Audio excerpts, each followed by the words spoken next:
बिस्मिल्लाहिर्रहमानिर्रहीम। अस्सलाम वालेकुम स्टूडेंट्स। सॉरी फॉर द कि मेरे पास एक्सरसाइज मैं चाह रहा था कि नोट्स हूँ मेरे पास ताकि मैं आपको डिस्कस करके दूँ। पीडीएफ में नोट्स अवेलेबल ना होने की वजह से ये जो है मैं एक गाइड से ही आपको इसकी पिक्स के ज़रिए से एक्सप्लेन कर रहा हूँ। लिखने का टाइम थोड़ा सा मुश्किल होता है यहाँ पर हमारे पास, तो इस वजह से यहाँ पे इसको और से देखिएगा, पढ़ते भी जाइएगा। पहला क्वेश्चन है, electric field potential is constant through a region of space, is there electric field zero और non zero in the region, explain. एक रीजन है जिसमें इलेक्ट्रिक पोटेंशियल फील्ड ज़ीरो है, तो क्या इससे पोटेंशियल ज़ीरो होगा या नहीं होगा। Sorry, potential is constant through a region of space, potential constant है तो क्या इसका फील्ड ज़ीरो होगा या नहीं होगा। तो ये हमारे पास electric field as a potential gradient का रिलेशन है। इसमें डेल वी जो है ये V2 माइनस V1 होता है, चेंज इन पोटेंशियल होता है। तो आपको पता है जब आपका कांस्टेंट क्वांटिटी आती है, कोई भी क्वांटिटी कांस्टेंट होती है, तो फिर उस वक्त आपका जो वो वैल्यू होती है वो ज़ीरो होती है। तो डेल वी ज़ीरो होगा। जब डेल वी ज़ीरो होगा तो automatically E is equal to zero हो जाएगा।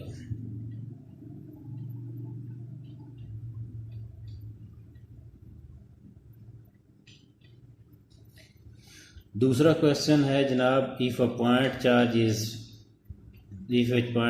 Of mass m is released in non-uniform electric field with field line pointing in the same direction, will it make rectilinear motion। सबसे पहले rectilinear motion को समझे। Rectilinear motion वो होती है जो न्यूटन लॉज को ओबे करती है। मेरे पास ये एक फिगर है, ये चार्ज पड़ा हुआ है पॉजिटिव चार्ज, और मैं यहाँ पे एक पॉजिटिव चार्ज रखता हूँ। तो आपसे ही सवाल है कि ये क्या करेगा।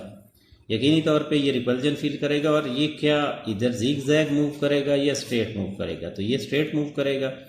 जब स्ट्रेट मूव करेगा तो it will definitely perform rectilinear motion. इसकी जो मोशन होगी रेक्टिलिनियर मोशन होगी। तो आपने बताना होगा कि because it due to a position and due to electric field lines, it will follow the electric lines of force, so it will make rectilinear motion. What is relationship between voltage and energy? Moreover, what is relationship between potential difference and electric potential energy? बेटा सबसे पहले तो हमें ये पता होना चाहिए कि वोल्टेज और एनर्जी का रिलेशन क्या होता है।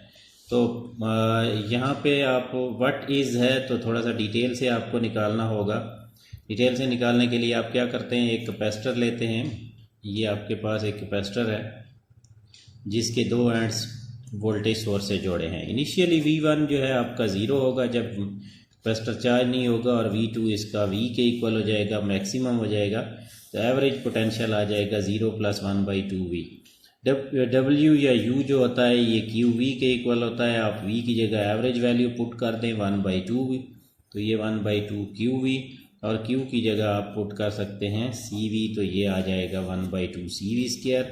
ये सारी चीज़ें कांस्टेंट लें तो U और V जो हैं ये डायरेक्ट प्रोपोर्शनल होते हैं, यानी पोटेंशियल एनर्जी पोटेंशियल के स्क्वायर के डायरेक्ट प्रोपोर्शनल होती है।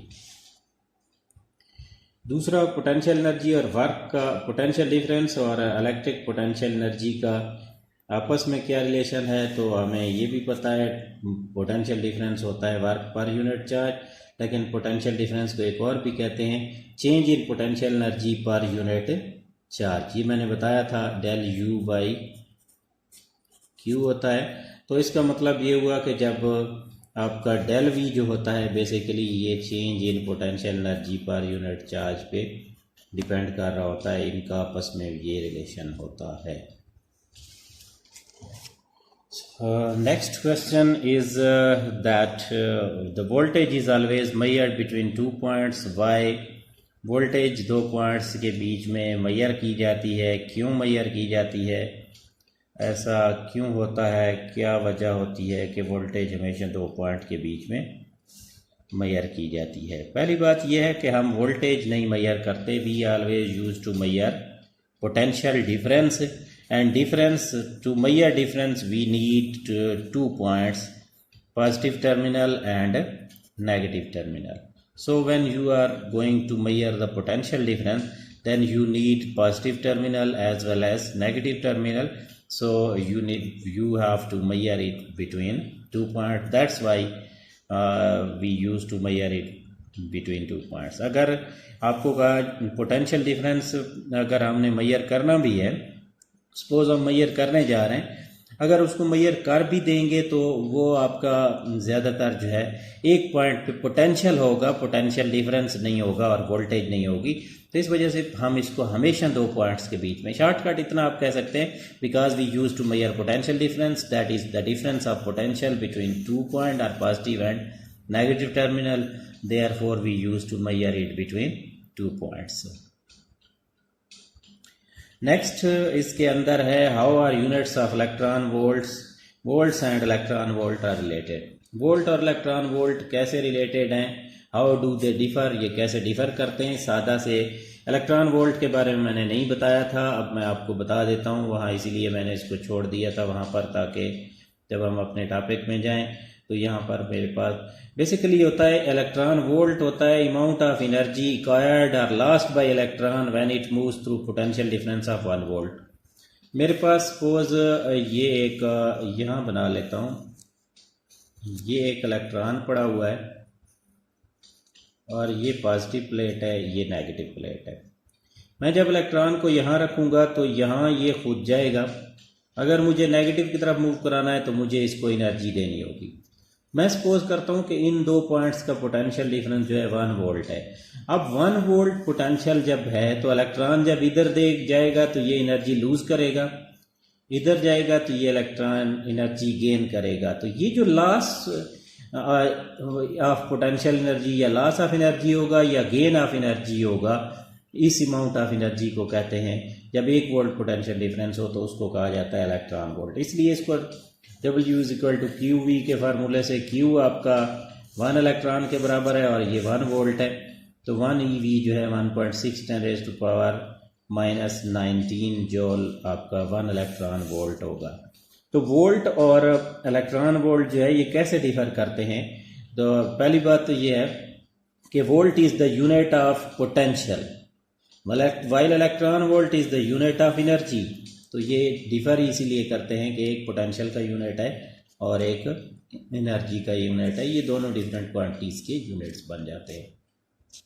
अगला सवाल है जनाब आली, इन यहाँ से region of space is the potential difference due to uniformly charge sphere same as that of point charge.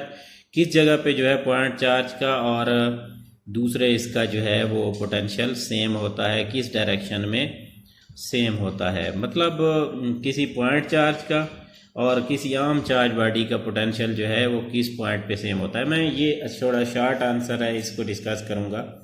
V is equal to K Q और आर होता है, ये इसको कहते हैं potential at a point due to point charge, और इसमें आपका के पोटेंट क्या है, कूलम्स कांस्टेंट है, क्यू चार्ज है, R radius of the sphere है।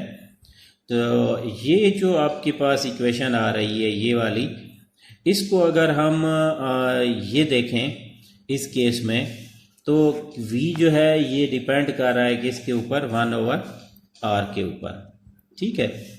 तो comparison of these equation show that both potential are same because charge of sphere behaves that a point.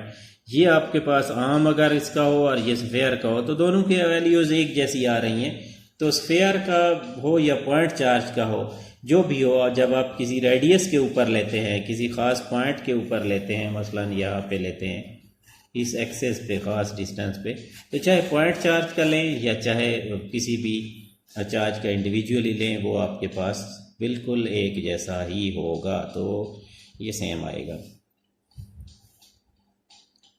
Can the potential of non uniformly charge sphere be same as that of point charge explain. क्या किसी non uniformly charge sphere का, वो ऊपर था uniformly charge sphere और non uniformly charge sphere, क्या इनका potential same हो सकता है, नहीं हो सकता है?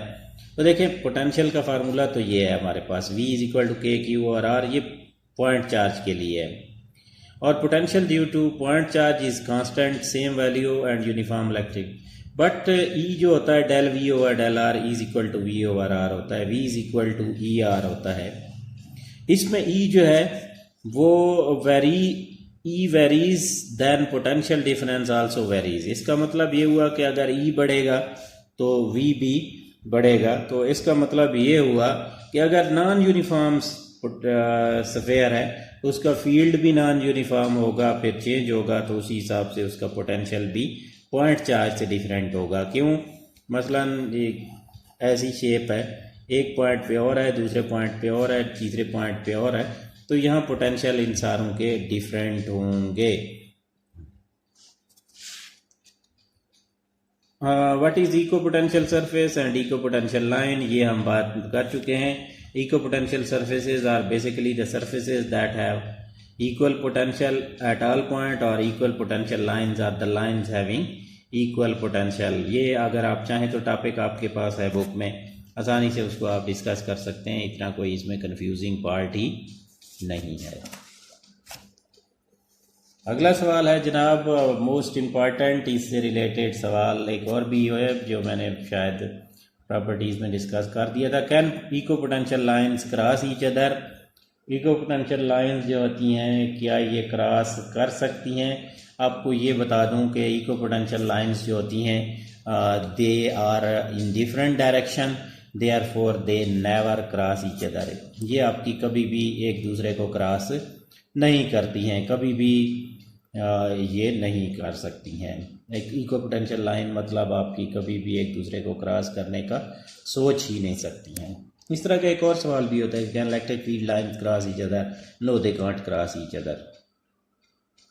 अगला क्वेश्चन है कि जी what has large dielectric water has, ये क्वेश्चन थोड़ा सा, water has large dielectric constant but it is rarely used in capacitor, explain why. इसके ऊपर आप अपनी तरफ से खुद बेटा वो लिख सकते हो।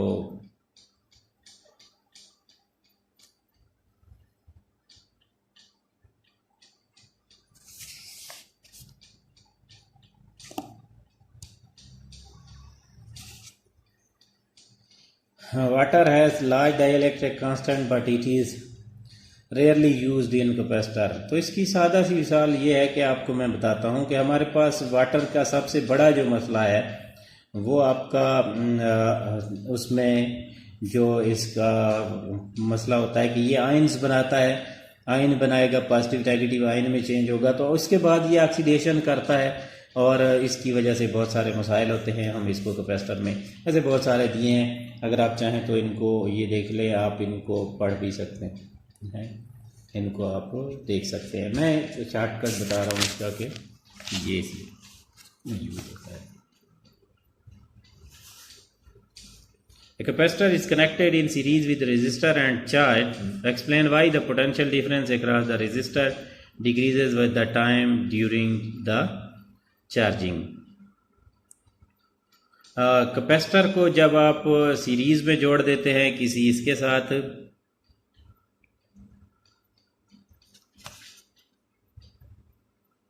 और चार्ज कर देते हैं, तो potential difference across the resistance क्यों ड्रॉप होता है?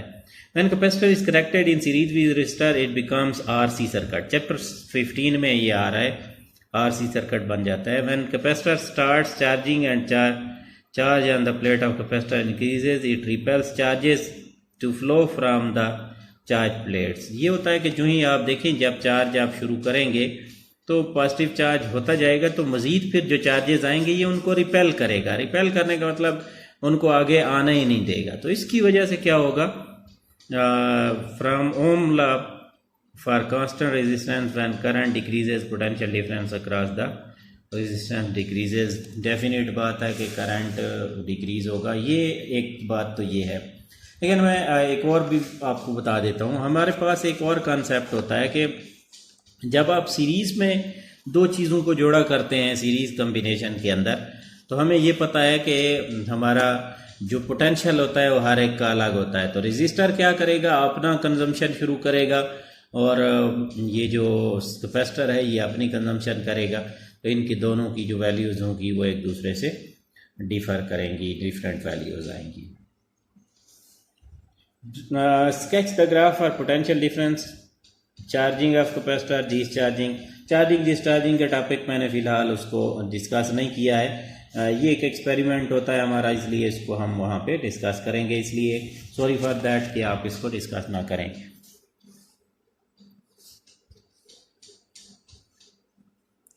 Compare the formula for capacitor in series and parallel with those register in series and, ये सिंपल है, मैंने कैपेसिटर इन सीरीज भी डिस्कस किए हैं थोड़े बहुत, रजिस्टर इन सीरीज़ भी डिस्कस किए हैं, तो उन दोनों का आपको कैपेसिटर इन सीरीज़ में ये आपने बताना है कि कौन सी चीज़ सेम होती है, रजिस्टर में सेम होती है, उन सारों को आपने थोड़ा सा explain why capacitor are little use for storage of energy for normal domestic purpose of heat, purpose of lightning, heating, so on.